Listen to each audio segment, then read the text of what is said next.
अहानबदा पांडम पाउचेदगी मरोइबा पाउ लखचरगा मियामदे खुलो तमजगे हंदकी मिखल असी चुमनगी मिखल नते मणिपुरगी तुंगी लंबी याकदबा मिखलनी बिमोर अकोइजम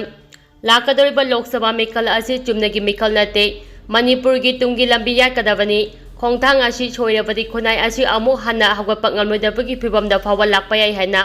इना मणिपुरी पार्लियामेंटरी कॉन्स्टिट्यूएंसी कांग्रेस की मिरेब ओइरिबा बिमोर अकोइजमना मियामदा पाउजेलकली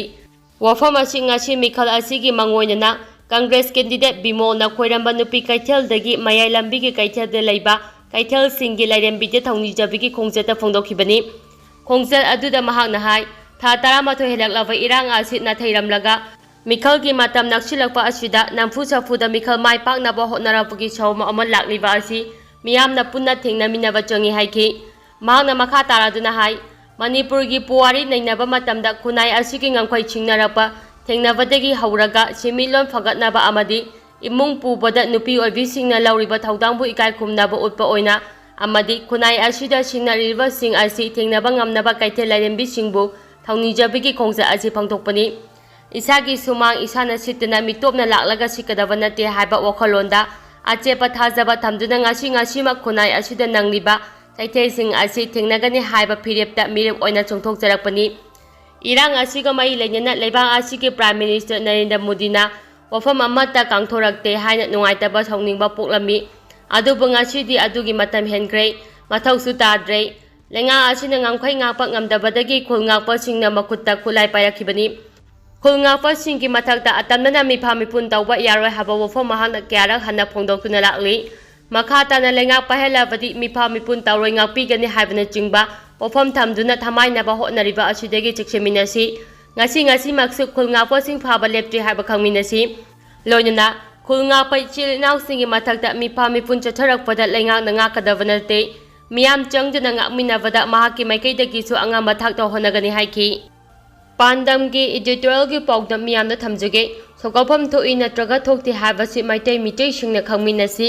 मैतै मितै एसटी ओहनाबा 19 सुबा लोकसभा ममांगदा रिकमेंडेशन थानबा लुप कयाना मणिपुर लेंगाकता तक्सिंखिबगी वर्ल कयामुक ई पाउसिंगदा फोंगनारकपा थेंगनारिबसिंग असी ngasiगी स्टेट असिगी लेंगा अमदी मियामना सोइदना खंगमगनी खली डिमांड असी हौखिबा सही 10 मुक असिदा लंदम असिगी मैतै मितैना मणिपुर लेंगाकता ताक्सिंदुना लाखरबनी हाइबसी हौखिबा मणिपुर लेंगा अमदी ngasiगी लेंगाना खंगना ngasi फावबा मनाक निकपगी मवोंगदी उद्री हाइबा ताई असिगुम्बा यामना मरम चाबा डिमांड असिबु करी मरमगी ngasiगी लेंगाना recommendation India लेंगाकता थाद्रिबनो हाइबगी वहंग कयामु state असिगी जेलौमी Meitei सिंगना हंगदुना Lakpa असि सही फना यामनकले हाइबा याय अमरमदा Meitei सिंगना schedule tribe list चलहन्नाबा India लेंगाकी मफमदा हाइबदा अतोप फुरुप कांगलुप कयाना येफम थोक्ते हाबगी वरोलसिंग कयासु मरी लेनबा लमदम असिगी हाइबदी लेंगाकी लोइसंगसिंगदसु कयारक हन्ना खंगनखिबा लेरंबा याय खली मैतै हाइबा फुरुप कांगलु असि मणिपुरदा निंगसिंगबा थोक्त्रबा हाइबदी मणिपुर कौद्रिङै मतमदगी खुंदा लेतादुना लेरक्लबा असेंगबा येलौमी फुरुप कांगलुप ओइरबसु इंडिया मचा अमा ओइना शेड्यूल ट्राइब ओइद्रबदी असेंगबा येलौमी अमा ओइना इंडिया लेंगांगना खंगदबगी मवोंगदा लेबना मरम ओइरगा फुरुप कांगलुप कयाना पुना खुंदामिनरिबसिंगी मरक्ता खुरुंग मफम चादबगी मवोंगदा लेबगा पांखौ ओइबगा मानबगुम तौरकपा असिना मरम ओइरगा मणिपुरदा येलौमी अमा ओइबगी चपचाबा फमम थौपासिंग इंडिया लेंगा अमदी मणिपुर लेंगातगी फंगदना ngasi फावा लेरी मरमदे येलौमी ओइना सही लिसांग कयागी ममांगदगी लाइसेंग खुसेमंगैदगी लमदम असिगी येलौ फुरुप ओइना लेक्लबा मैतैसिंगना इंडियाना निंखा तमलकपगा मणिपुरना इंडियागी फिबांगनिंगदा तिंखरबा मतुंग कुमजा 1948 माथोइदा मैतैसिंगबु इंडियन कॉन्स्टिट्यूशनदा जनरल ओइना सखंगबियो हाइना मतम अदुगी मैतै लेरेग हाइरगा लेसु खंगदबा अहलसिंग खरना इंडिया लेंगाकी मै लेनबा डिपार्टमेंट के मियोइसिंगदा खंगनखिबदगी ngasiगी लेबक थिबा मैतैसिंगी फिबम असी ओइदुना लाक्ली अदुबो हौखिबा ओइरबसु ngasiगी 19 सुबा सहिसा असिदा मणिपुरना इंडियागी स्टेट अमा ओइना लेबा मरमना स्टेट असिगी जेलौमी असेंबा अमा ओइना लेई हाइबजी खंगनबगीदमक मणिपुर लेंगांगना इंडिया लेंगाकता मैतैबु एसटी की लिस्ट चलहनबगी रिकमेंडेशन अथुबा मतमना थाबा चुंगनी नकल अमरोमदा 19 सुबा इंडिया की लोकसभा मिखल की मॉडल कोड ऑफ कंडक्ट चनखिबगी थबक ओ आइना पांथोकपदा खुदोंचादबा लेरबसु मिखल की कोड ऑफ कंडक्ट चनद्रबा मतुंगदा ngasiगी मणिपुर लेंगांगना lamdam asigi miyamgi ihul khangna thabak tawrakpadu ngasigi maitei-singna ngairi haibasi khangbiba chumgani. Nakal amaromda 19 suba Lok Sabha mikhalda mirem oiriba inner amadi outer ki damak mikhal thengnariba sing loinana tongan-tongamba political parties singna makhoigi mikhalgi manifesto da maitai mitei schedule draft ki list chalangani haibagi warol yahonba party ki mirepta lamdam asigi jeraumi maitai singna mikhal sokafam thoi.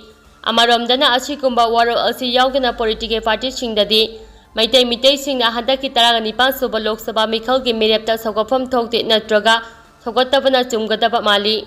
Makha tarapo oina Leibak ki mairagi editorial ki paudam miyamna thamjige relief camp da leiriba singbu board ki bank ni haina lobadi chumloi. Manipur da thokliba tha 13 suraklaba kanglu ani ki chathiraba irang achina maram oiduna khwaidagi hena soalaba amadi kham thengna waraba miyoi sing asi kanano haiba tarabadi masa gi mayum tumna mai thadokhibadagi leifam leitabadagi tonga ba relief camp kaya da changjafam lautuna awaba punchi amada leiriba miyoi sing achini. Miyoi sing asina Manipur lengaki mafamda makhoibu masa gi mayumda hanjuna hanbiro haina haijaba matamda ngasi phawba Manipur lengangna thabak oina pangthokpa ngamdana leiribani. Loinana masa gi mayumda lengangna hanjuna hanba ngamdrabadi pangthokpadriba 19 suba Lok Sabha ki mikhal asi yauroi hainasu relief camp da leiriba inmates singna thamoi songna hanjuna hanjen phongdoktuna leiribani. Adubu makhoigi maram chaba wakasing asi Manipur lengangna thabak oina pangthokpa ngamdana leiraga Lok Sabha election asina hena maru oina laure haibasidi lengangna tawthorakliba thabak thawongsing asina mayek sengna takle haibada haimamba thokloi haina khali. Maduna relief camp da leiriba voter sing asi kham thengna warabani makhoida sel pirabadi harawgani maduna sel piraga namduna vote thada hangani habagi wakal khanduna vote ki bank oina lawbiba tarabadi yamna langani haina khali. Relief camp da leiriba sing asina masa na apamba mirepta maningtamna vote pijaba loinana mikhal asi yauzaroi hairaga yauzadabada kana amatana athingba pifam thokte masi both oiriba Indian citizen amagi masa gi apamani haibasi khambam thoi. Yamna luribadi relief camp da awaba kaya khangduna awaba punchi mare amada lenduna leiriba miyoi sing asida target oiduna makhoiba both ki bank oihalaga paisa pijuna both thada hanbagi lalong kaya chatharakadra haibasi miyamgi chingnaba amo oiribani. Matang asida lakliba mafamdi relief camp da leiriba miyoi sing achisu miyoibani makhoigi phangpham thopa hak matik chana phangangadabani hairabasu ngasi phawba phangdana leiri. Imung amagi miyoi sing phawba relief camp amada puna leiminadabadagi nungaitaba kaya amayoknaribani. Punama asigi mathakta leifam jafam tufam safang khangdaba miyoi babu sa sangi matawgop pangthamda thamjimbagi thawong amasu hauji chatharibani haiba yai. Maduna aduki matik awaba mayoknariba relief camp da leiriba miyoi sing asida Lok Sabha election asi lakpa matamda makhoibu selfie duna kihalaga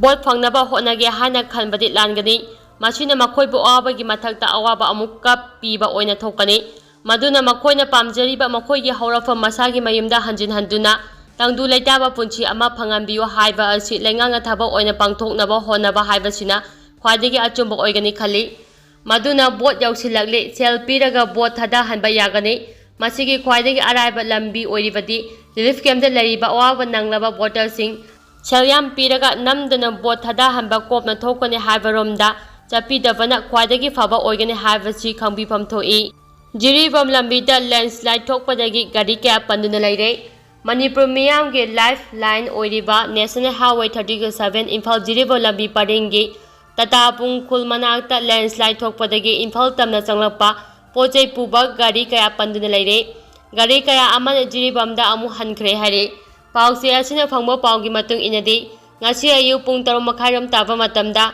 94 suba battalion CRPF ki B company gi inspector Girishna commander oiba security convoy kalonana FCI gi cheng yawba pochai puba gari kullom Imphal gi damak Jiribam thadokhe adubu gari sing adu kilometer 10 rom chalaga lambi paring asida leiba Tamenglong district dok Tauksem sub division gi manung samba Tata Pungkhul yoromdaida chingdagi Leibak lainang chentharakuna lambida paisunduna leibadagi gari sing mafam adu lantokpa yadana leikhi. Landslide asina maram oiduna security ki convoy kalonana gari sing adu mamai leiduna Jiribamda amu hanlakhi hairi. Oiriba phibam adugi matangda driver amana phongdoropagi matung inadi NI-37 semada yauriba expect company ki saru oirabasu lambi phaunadre haduna lambida paisiliba Leibak sing adu lauthongnaba JCB leitabana ngasigi oina mafam adu lanthokna chatnaba honabada ꯈꯨꯗꯣꯡꯆꯥꯔꯣꯏꯗꯕꯅ ꯀꯥꯝꯒꯣꯏꯒ ꯂꯣꯏꯅꯅ ꯒꯥꯔꯤꯁꯤꯡ ꯑꯗꯨ ꯖꯤꯔꯤꯕꯝꯗ ꯑꯃꯨꯛ ꯍꯜꯍꯟꯈꯤꯕꯅꯤ ꯍꯥꯏꯔꯤ꯫ ꯄꯟꯕ ꯌꯥꯕꯗꯤ ꯍꯧꯖꯤꯛ Jiribam highway ꯁ꯭ꯇꯦꯁꯟꯗ FCIꯒꯤ ꯆꯦꯡ ꯄꯨꯔꯛꯄ ꯇ꯭ꯔꯦꯟ ꯕꯣꯒꯤ 40 ꯔꯣꯝꯗꯒꯤ ꯆꯦꯡ ꯕꯦग 50377 ꯂꯣꯝ ꯑꯟꯂꯣꯗꯤꯡ ꯇꯧꯕꯒꯤ ꯊꯕꯛ ꯆꯠꯊꯔꯤꯕꯅꯤ꯫ ꯑꯃꯨꯀꯣꯒꯤ ꯊꯧ ꯄꯨꯒꯗꯕꯁꯤꯡ ꯍꯣꯡꯗꯣꯛ ꯍꯣꯡꯖꯤꯟ ꯇꯧꯔꯕ ꯃꯇꯨꯡꯗ ꯉꯁꯤ ꯋꯥꯁꯛ ꯂꯧꯕꯒꯤ ꯊꯧꯔꯝ ꯄꯥꯡꯊꯣꯛꯈ꯭ꯔꯦ꯫ ꯍꯧꯈꯤꯕ ꯃꯥꯔꯆ 38ꯗ all Manipur United craft organisation ꯑꯃꯨꯀꯣꯒꯤ ꯍꯧꯖꯤꯛ ꯂꯩꯔꯤꯕ ꯊꯧ ꯄꯨꯕ ꯑꯣꯐꯤꯁ ꯕꯦꯔꯤꯌꯔꯁꯤꯡꯒꯤ ꯃꯔꯛꯇ ꯃꯈꯣꯏꯅ ꯄꯥꯏꯔꯝꯕ ꯄꯣꯁꯁꯤꯡꯗꯒꯤ ꯑꯞꯒ꯭ꯔꯦꯗꯦꯁꯟ ꯇꯧꯕ ꯑꯃꯗꯤ ꯍꯣꯡꯗꯣꯛ ꯍꯣꯡꯖꯤꯟ ꯈꯔ ꯇꯧꯔꯦ꯫ ꯃꯁꯤꯒꯤ ꯃꯇꯥꯡꯗ ꯑꯃꯨꯀꯣꯒꯤ ꯄ꯭ꯔꯁꯤꯗꯦꯟꯠ PH ꯅꯟꯗꯣꯂꯨꯋꯥꯡꯅ ꯐꯣꯔꯃꯦꯜ ꯑꯣꯏꯕ ꯑꯣꯔꯗꯔ ꯑꯃꯁꯨ ꯊꯣꯛꯈ꯭ꯔꯦ ꯍꯥꯏꯅ ꯑꯃꯨꯀꯣꯒꯤ ꯄ꯭ꯔꯁꯤꯗꯦꯟꯠ ꯃꯁꯥꯃꯛꯅ ꯄ꯭ꯔꯦꯁꯇ ꯊꯣꯔꯛꯄ ꯆꯦꯔꯣꯜ ꯑꯃꯅ ꯂꯩꯕꯥꯛ ꯃꯤꯌꯥꯝꯗ ꯈꯪꯍꯜꯂꯛꯂꯤ꯫ ꯆꯦꯔꯣꯜ ꯑꯁꯤꯅ ꯍꯥꯏ ꯑꯃꯨꯀꯣꯒꯤ ꯖꯦꯅꯔꯦꯜ ꯁꯦꯀ꯭ꯔꯦꯇꯔꯤ ꯗꯣꯛꯇꯔ ꯅꯣꯔꯦꯟꯗ꯭ꯔ ꯊꯣꯛꯆꯣꯝ, ꯁꯦꯀ꯭ꯔꯦꯇꯔꯤ ꯐꯥꯏꯅꯥꯟꯁ ꯈ꯭ꯔꯤꯇ꯭ꯔꯤꯃꯌꯨꯝ ꯔꯥꯖꯦꯟ ꯃꯩꯇꯩ ꯑꯃꯗꯤ ꯁꯦꯀ꯭ꯔꯦꯇꯔꯤ ꯑꯣꯔꯒꯅꯥꯏꯖꯦꯁꯟ ꯑꯣꯏꯔꯤꯕ ꯀꯣꯏꯖꯝ ꯁꯟꯇꯣꯁ ꯃꯩꯇꯩ ꯍꯥꯏꯔꯤꯕ ꯑꯍꯨꯝ ꯑꯁꯤꯅ ꯚꯥꯏꯁ ꯄ꯭ꯔꯁꯤꯗꯦꯟꯠ ꯑꯣꯏꯅ ꯊꯧ ꯄꯨꯔꯒꯅꯤ꯫ ꯑꯗꯨꯒ ꯑꯦꯁꯤꯁꯇꯦꯟꯠ ꯁꯦꯀ꯭ꯔꯦꯇꯔꯤ ꯑꯣꯔꯒꯅꯥꯏꯖꯦꯁꯟ ꯑꯣꯏꯔꯤꯕ ꯄ꯭ꯔꯇꯥꯞ ꯂꯥꯏꯁꯥꯡꯊꯦꯝꯅ ꯁꯦꯀ꯭ꯔꯦꯇꯔꯤ ꯖꯦꯅꯔꯦꯜ ꯑꯣꯏꯅ ꯊꯧ ꯄꯨꯔꯒꯅꯤ꯫ ꯁꯦꯀ꯭ꯔꯦꯇꯔꯤ ꯄꯕ꯭ꯂꯤꯁꯤꯇꯤ ꯑꯣꯏꯔꯤꯕ ꯂꯥꯏꯁ꯭ꯔꯝ ꯀ꯭ꯔꯤꯁꯅꯆꯟꯗ꯭ꯔ ꯈꯨꯃꯟꯅ ꯁꯦꯀ꯭ꯔꯦꯇꯔꯤ ꯑꯣꯔꯒꯅꯥꯏꯖꯦꯁꯟ ꯑꯣꯏꯅ ꯊꯧ ꯄꯨꯔꯒꯅꯤ꯫ ꯑꯗꯨꯒ ꯑꯦꯗꯤꯁꯅꯦꯜ ꯁꯦꯀ꯭ꯔꯦꯇꯔꯤ ꯐꯥꯏꯅꯥꯟꯁ ꯑꯣꯏꯔꯤꯕ ꯇꯈꯦꯜꯂꯝꯕꯝ ꯃꯣꯃꯣꯆꯥ ꯑꯦꯂꯥꯏꯁ ꯁꯦꯂꯥꯏꯟꯁꯅꯥꯅ ꯁꯦꯀ꯭ꯔꯦꯇꯔꯤ ꯐꯥꯏꯅꯥꯟꯁ ꯑꯃꯗꯤ ꯑꯦꯁꯤꯁꯇꯦꯟꯠ ꯁꯦꯀ꯭ꯔꯦꯇꯔꯤ ꯄꯕ꯭ꯂꯤꯁꯤꯇꯤ ꯑꯣꯏꯔꯤꯕ ꯍꯩꯁꯅꯥꯝ ꯐꯣꯔꯦꯜ ꯃꯉꯥꯡꯅ ꯁꯦꯀ꯭ꯔꯦꯇꯔꯤ ꯄꯕ꯭ꯂꯤꯁꯤꯇꯤ ꯑꯣꯏꯔꯒꯅꯤ ꯍꯥꯏꯔꯤ꯫ ꯅꯧꯅ ꯑꯞꯒ꯭ꯔꯦꯗ ꯇꯧꯔꯕ ꯚꯥꯏꯁ ꯄ꯭ꯔꯁꯤꯗꯦꯟꯠ ꯑꯍꯨꯝ, secretary general, secretary finance, secretary publicity ꯑꯃꯗꯤ ꯍꯥꯟꯅ ꯁꯦꯀ꯭ꯔꯦꯇꯔꯤ ꯄꯕ꯭ꯂꯤꯁꯤꯇꯤ ꯑꯣꯏꯔꯝꯕꯗꯒꯤ ꯁꯦꯀ꯭ꯔꯦꯇꯔꯤ ꯑꯣꯔꯒꯅꯥꯏꯖꯦꯁꯟꯗ ꯍꯣꯡꯗꯣꯛꯈ꯭ꯔꯕꯁꯤꯡꯗꯨꯒꯤ ꯋꯥꯁꯛ ꯂꯧꯕꯒꯤ ꯊꯧꯔꯝ ꯑꯃ ꯉꯁꯤ ꯑꯃꯨꯀꯣꯒꯤ ꯑꯣꯐꯤꯁꯇ ꯄꯥꯡꯊꯣꯛꯈꯤꯕꯒ ꯂꯣꯏꯅꯅ ꯈꯨꯗꯛꯇꯒꯤ ꯐꯝ ꯄꯥꯏꯕ ꯄꯨꯕ ꯍꯧꯈ꯭ꯔꯦ꯫ ꯉꯁꯤ ꯋꯥꯁꯛ ꯂꯧꯕꯒꯤ ꯊꯧꯔꯝ ꯑꯗꯨꯗ ꯑꯃꯨꯀꯣꯒꯤ ꯄ꯭ꯔꯁꯤꯗꯦꯟꯠ ꯐꯩꯔꯣꯏꯖꯥꯞ ꯅꯟꯗꯣꯂꯨꯋꯥꯡ, ꯑꯦꯗꯚꯥꯏꯖꯔꯁꯤꯡ ꯍꯥꯏꯕꯗꯤ ꯏꯇꯣ ꯇꯣꯡꯕ꯭ꯔꯥꯝ, ꯌꯥꯁꯣꯁꯣꯡ ꯀꯣꯏꯔꯦꯡ, ꯅꯤꯡꯊꯧꯖꯝ ꯁ꯭ꯌꯥꯝꯁꯨꯟꯗꯔ ꯃꯩꯇꯩꯅ ꯃꯌꯥꯏ ꯇꯪꯕꯜꯗ ꯐꯝꯈꯤꯕꯒ ꯂꯣꯏꯅꯅ ꯃꯈꯣꯏꯕꯨ ꯑꯦꯗꯚꯥꯏꯖꯔ ꯏꯇꯣ ꯇꯣꯡꯕ꯭ꯔꯥꯝꯅ ꯋꯥꯁꯛ ꯂꯧꯈꯤ꯫ ꯑꯃꯨꯀꯣꯒꯤ ꯑꯇꯩ ꯊꯧꯄꯨꯕꯁꯤꯡꯗꯤ ꯃꯈꯣꯏꯅ ꯍꯧꯖꯤꯛ ꯄꯥꯏꯔꯤꯕ ꯄꯣꯁꯁꯤꯡ ꯑꯗꯨ ꯑꯗꯨꯃꯛ ꯄꯥꯏꯈꯤꯒꯅꯤ ꯍꯥꯏꯔꯤ꯫